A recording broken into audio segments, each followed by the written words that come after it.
Hey, welcome everybody. Welcome to the channel. This is Cesarina connecting with you one more time on what is called non-venomous exchange. I found myself reading two interesting articles actually for the day. One was a historical perspective from someone who writes about things that happened in history on the dates that we are on. But specifically, what it was talking about was the process that Americans went through to get to their constitution. And in a sense, it, in my view, highlighted how democracy worked back then and how democracy was very effective to the point where the people could literally get together and do something like this to get their, their constitution set up. I felt it was something that we need to revisit because the way in which we make decisions now as nations is very concerning. And then, of course, I was struck by another article that I read this morning on LinkedIn that really caught my attention and which I think all of us should definitely be concerned about. I was very intrigued by the process that was used back then to get the constitution organized, ratified, accepted, etc. Just so you know, I have done political science, American political science as well, American politics, sorry, at university, and studied some of their processes. But I was intrigued just rereading the process that was used by them in order to get to the place where they finally said, oh, yes, this is the constitution that we want the United States of America to look like, to be like. And it was, in my view, a definition of what it is to sit together in an environment where you had, I'm sure, very strong ideas, very strong differences, and maybe for days where people decided they were not going to do certain things or they were not going to accept the document until they got certain criteria that they wanted met. For example, Massachusetts and some of the other states that were the later ones to accept the document before they could call it their constitution. So back then they had like 13 states and they needed at least 9 in order for them to get to that place where they would be satisfied that it is a constitution. And that was where Massachusetts and the others came and they were like, well, before we do this, we want that. And they were able to negotiate and get to a place and a point where, okay, everybody was satisfied that this is what, and they were going along with it. What it says to me is that system worked back then. And as much as it may seem ancient, it actually can work today in our societies if we exercise the discipline of sitting in the same room and or within the same environment to have a discourse on differences. So what struck me this morning as well was a statement that I saw from that was written by Caricom, by the Caribbean community. And Caricom, of course, as you know, is a body, an organization within the Caribbean where you have a number of states that are, signed up to be part of Caricom and who come together for various intersessional heads meetings. We have various things. We talk about CSME, which is somewhat under Caricom, which is the Caribbean Single Market and Economy, which is one of the things that Caricom hopes to see and hopes to achieve. And so I find that on the heels of having read yesterday that Belize, Barbados, Dominica, and St. Vincent and the Grenadines are coming into an agreement whereby their employees and their citizens can go to, each of these countries without having to struggle, I think, for work permits and things of that sort, starting, I think, in early October.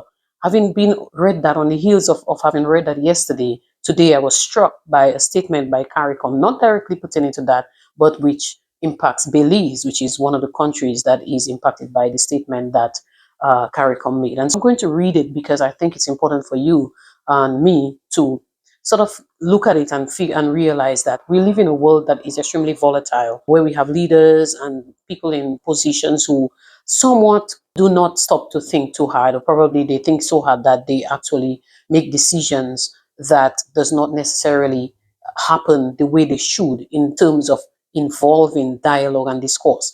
I found out that, having read this, that there is a court matter between Belize and Guatemala who are very close in terms of their location geographically. And so there is a case that is pending that needs to be completed, you could say. And as a result, maybe Guatemala finds that it's taking too long. And so they're doing things as you would say, you could say that is sort of provocative, and Belize obviously is not amused by it, and there was a call to get some kind of support from Caricom and other, I'm sure, other organizations to sort of intervene or at least make a statement or show some support. So Caricom stood up because Belize is a member of Caricom, and it says Caricom has been informed by the government of Belize that on several occasions during the period 10th to 13th September 2025, elements of the Guatemalan Armed Forces GAF entered Belizean territory in the Sarstoon River, which borders the two countries.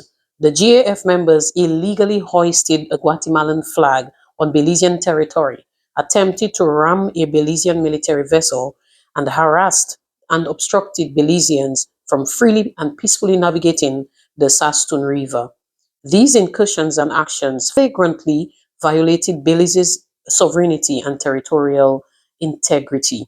On each occasion, Belizean military officers firmly asserted Belize's sovereignty, territorial integrity, and legal position, but acted with restraint and professionalism to prevent these aggressive and provocative actions by GAF officers from escalating. I find that to be a very salient point that they are making, that the Belizean army try to control themselves and not go overboard to escalate aggression. CARICOM calls on Guatemala to ensure that its military force desist from illegally entering Brazilian territory and from aggressive actions which will raise tensions between the countries, escalate into a military conflict, and endanger the safety of persons who use the Sastun River. CARICOM recalls the duty of Belize and Guatemala to refrain from any action which may exacerbate the dispute, while Guatemala's claim is before the International Court of Justice, and reiterates its call for both countries to urgently fulfill their commitment to design an effective mechanism of cooperation for the Sastun River and maritime spaces with the assistance of the Organizations of American States, OAS. CARICOM further recalls the commitment of Belize, Guatemala, and all states of the region to maintain the Caribbean region as a zone of peace. CARICOM reaffirms its unwavering support for the sovereignty, territorial integrity, and security of Belize. And again, I say that this statement was published by CARICOM on their LinkedIn page, and it says CARICOM statement on border incursions on Belize by Guatemala. Here we are, guys, not looking too far. It's right here in our region where we ought to be concerned about behaviors like these, because at the end of the day, if these escalate, it's going to affect not just Belize, not just Guatemala, it's going to affect all of CARICOM. It's going to affect our little region. It's going to affect the Caribbean.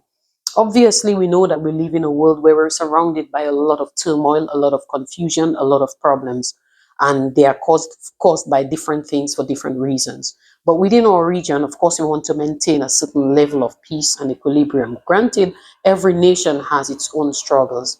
But the point I'm making here today is that it's so important, the call that CARICOM is making, asking both countries to come to a place where they can have something that is effective, some level of cooperation that is going to be beneficial, not just to one, but to both.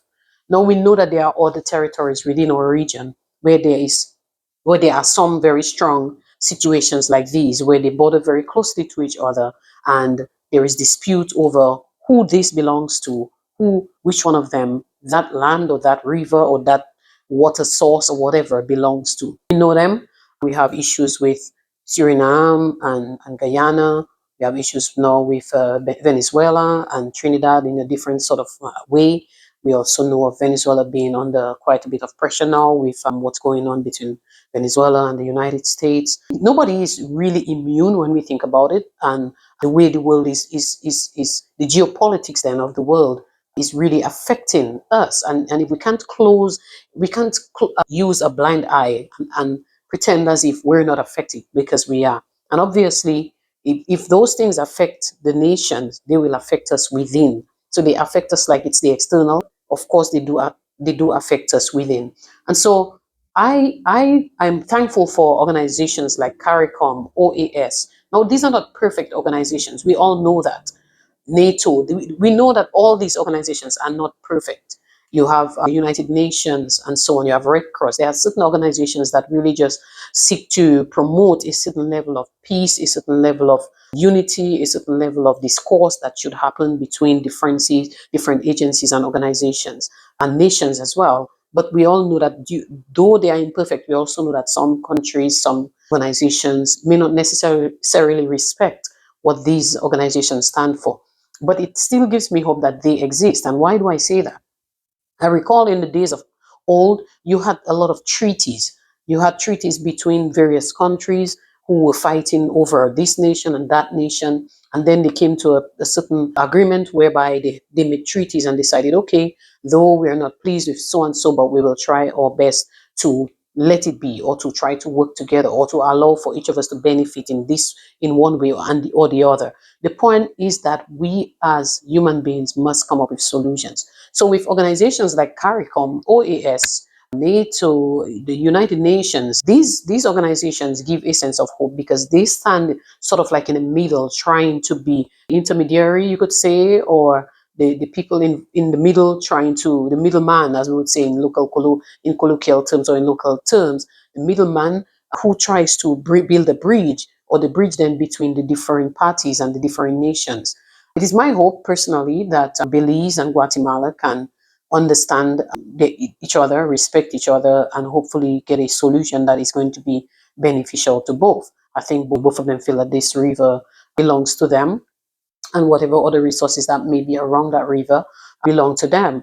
But if we could come to a conclusion whereby we say, okay, let us share, we can share this, we can share that, or let us agree that one will lose and one will gain, and let us share the resources somehow. I don't know all the intricacies of that river, and of course of the dispute, and it leaves me to go back and try to find out a little more about that dispute that is existing, that has been existing for a while. Since at the end of the day, when you think about it's clear that it has happened for a while because they have a court matter based on that.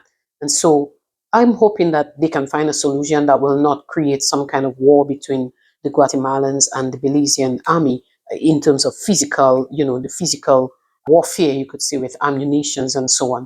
I don't think we need this in our region, in the world for that matter. I don't think we need this, but we all see the pictures and the videos of the horror that of things that are happening in the world. None of us is immune. I tend to say that nobody is really immune.